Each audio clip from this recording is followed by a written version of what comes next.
हो रही है यहाँ पर एनपीपी ने जो है बीजेपी को जो है विड्रॉ कर लिया है, समर्थन वापस ले लिया है। ऐसा है कि नरेंद्र मोदी जी के जो 10 साल हैं वो अगर गहन चिंतन के साथ उसका आकलन करें तो वो इस देश को 20 साल पीछे ले गए। और जहाँ तक मणिपुर की घटना है, जो राहुल गांधी जी बार बार कहते हैं कि मणिपुर भारत का हिस्सा नहीं है, यानी देश पे खतरा है, इसलिए कि प्रधानमंत्री मणिपुर तरफ देखते ही नहीं, न गृह मंत्री देखते हैं। हालात बस से बदतर है। 1 साल 1.5 साल कैसा भयावह दृश्य होगा कि महिलाओं को नंगा कर करके दौड़ाया जा रहा था और पूरी दुनिया ने देखा, पर मोदी जी ने संज्ञान में नहीं लिया। आखिर ये नफरत, ये घृणा, ये लड़ाई जो पूरे देश में वो फैला रहे हैं, उसी का नतीजा है कि वो नफरत और घृणा का बीज इस तरह से भयावह हो गया। मतलब उसके लिए अपराधी है तो नरेंद्र मोदी जी की सरकार है। तो अगर समर्थन लिया तो कोई भी मान सम्मान, आत्मसम्मान वाला व्यक्ति इस तरीके से या विचारधारा या दल साथ रह ही नहीं सकता है। तो लगातार नेताओं को मारा जाना, मुख्यमंत्री के घर पे हमला होना, आपस में रोज 5, 10, 15, 20 हर महीने लोगों की हत्याएं होना, महिलाओं के साथ बलात्कार होना, महिलाओं को नंगा करके दौड़ाना, ये स्थिति क्यों आई? ये स्थिति आई कि मणिपुर भारत का हिस्सा है और अगर भारत के हिस्से पे किसी भी प्रकार का प्रहार होता है तो पूरे भारत को दर्द होता है, तो वो दर्द होना चाहिए। देश के प्रधानमंत्री ने संज्ञान में लेके वहाँ शांति कायम करवानी चाहिए।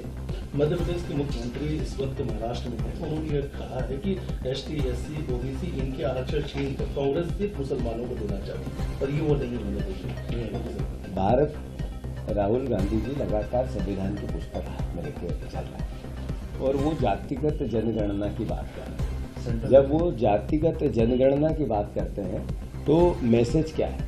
ST के कितने अमीर है, कितने गरीब है, SC के कितने अमीर है, कितने गरीब है, कितने माइनॉरिटी के गरीब है, कितने अपर कास्ट के गरीब है। इन गरीबों का आकलन होना चाहिए और देश के संसाधनों पर उनका हक होना चाहिए। अभी अडानी और अंबानी से बाहर सरकार नहीं आ रही। 25% उद्योगपतियों के पास देश का 80% धन चला गया। तो इसकी लड़ाई कांग्रेस पार्टी लड़ रही है। नौकरियों में बैकलॉग के पद मध्य प्रदेश की सरकार ने नहीं भरे। मोहन यादव जी, आपको थोड़ा तो संज्ञान इस बात का होना चाहिए कि बैकलॉग के पद अगर भरने थे तो आपका दायित्व था, आप बीजेपी की सरकार का दायित्व था। 1,50,000 खाली है, आप अपराधी हो ST, SC के। अभी छात्रवृत्ति में कोटा कम कर दिया, कोटा छात्रवृत्ति वितरित नहीं हुई। अलग अलग तरह का जो मद होता है ST, SC पे खर्च करने का, सरकार वो कोलैप्स कर रही है, उसको दूसरे मद में ले जा रही है। तो ये सब तो आप हक छीन रहे हो, केवल नफरत और घृणा फैला के वोट लेना चाहते हो। अरे आप महाराष्ट्र गए तो आपको बताना पड़ेगा कि आपने 5 मोदी गारंटी दी थी, कितनी पूरी करी? 3,000 बहनों को देने लगे क्या 2700 के गेहूं के दाम देने लगे क्या 3100 के धान के दाम देने लगे क्या आपने 450 का गैस सिलेंडर दिया? आप विदेश जाना चाहते हैं पर्यटन पे, आप यहाँ इवेंट करना चाहते हो और 100 करोड़ रुपए रोज कर्ज लेना चाहते हैं विज्ञापन देकर, और बंबई में जाके भाषण देना चाहते हैं। पहले मध्य प्रदेश की सुख तो ले लो, फिर बंबई जाओ। विदेश दौरे पर जा रहे हैं, आपने भी कटाक्ष किया था, लेकिन वो कह रहे हैं कि माफी मांगनी चाहिए इस मामले को लेकर। कण कण में है राम, क्षण क्षण में है राम, आत्मा में है राम। ऐसी सृष्टि में कोई वस्तु नहीं है जिसमें राम का स्मरण न हो। जो जीवित दिखती है प्रत्यक्ष अप्रत्यक्ष सब में है राम, पर राम के भक्तों को रोजगार तो आपको देने का दायित्व मिला है, उनके बेटों का इलाज, स्वास्थ्य, शिक्षा ये कौन करेगा? मैं मानता हूँ, मेरा कहने का तात्पर्य आदरणीय मोहन यादव जी को सिर्फ ये है कि आपके 10 महीने की एक उपलब्धि बताओ कि आपने ये इनोवेटिव किया। आप जब राम का नाम लेंगे तो मैं उसमें डबल आवाज चलूंगा, आपसे आवाज तेज रहेगी। एक साथ हम राम के लिए प्रार्थना करेंगे, मेरी आवाज तेज रहेगी। मोहन यादव जी, आपका दायित्व है 5 गारंटियां पूरी करो, भ्रमित मत करो। आप 100 करोड़ रुपए रोज कर्ज लेते हो, विज्ञापन देते हो, हेलीकॉप्टर खरीदते हो, किराया देते हो, अब विदेश पर्यटन पे जा रहे हो। ये सवाल है और ये उठते रहेंगे। आपने सोयाबीन के दाम की बात की थी कि हम MSP पे खरीदेंगे, कितना सोयाबीन खरीदा बताओ? भगवान राम क्या वास्ता है आपको बताओ? एकनाथ शिंदे जी बोल रहे कि मैं मुख्यमंत्री की दौड़ से बाहर हूँ, मतलब रेस में नहीं हूँ, कैसे देखते हैं जो एक सिटिंग एमएलए इस तरह का बयान एक सिटिंग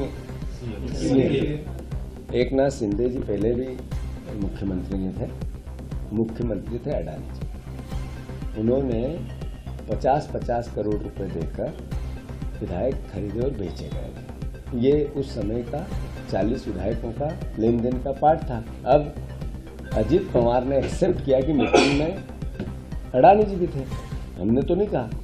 तो जो आरोप लग रहे थे वो सत्यापित हुए। तो ये तो एक भूमिका इनकी जो थी केवल पद पे रह के दूसरों की सेवा करने की, क्या थी, किसी के यहाँ काम करने की। तो पैरोल पे थे, अब उनको पता चल गया सरकार कांग्रेस की बनेगी तो रह भी नहीं सकते। स्वास्थ्य राज्य मंत्री ट्रक पकड़ रहे, रेत माफिया के खिलाफ कार्रवाई करवा रहे। स्वास्थ्य राज्य मंत्री की पीड़ा सही है बेचारे की, मैं उनके साथ संवेदनाएं व्यक्त करता हूँ।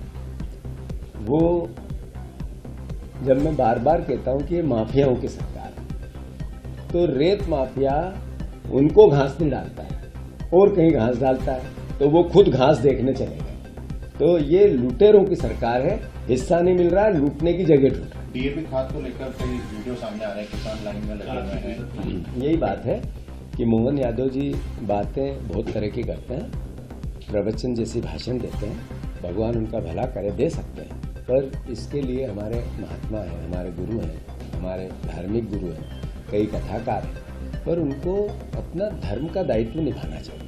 डीएपी का कितना खाद है, यूरिया का कितना खाद है, कितनी आपने डिमांड की, कितना उसके बदले मिला, कितना किसान तक डिलीवर हुआ, कितने बिचौलिया आपके नेता, बीजेपी के नेता डबल पैसे में, ट्रिपल पैसे में ब्लैक कर रहे हैं। ये बात तो सरकार को ही करनी पड़ेगी ना।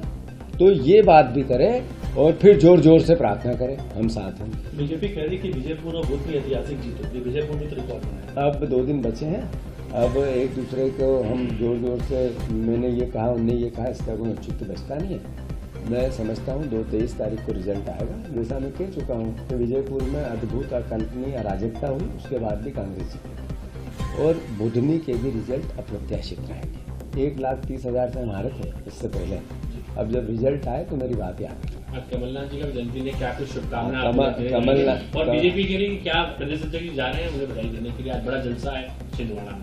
आदरणीय कमलनाथ जी हमारे बहुत वरिष्ठ नेता भी हैं, देश के सम्मानित एक राजनेताओं में उनका स्थान है और उनके जन्मदिन की दिवस की मैं खूब ढेर सारी शुभकामनाएं देता हूं और उनके पैर छूकर मैं आशीर्वाद भी हमेशा लेता रहता हूं। आज भी आपके माध्यम से भी उनको नमन कर रहा हूं।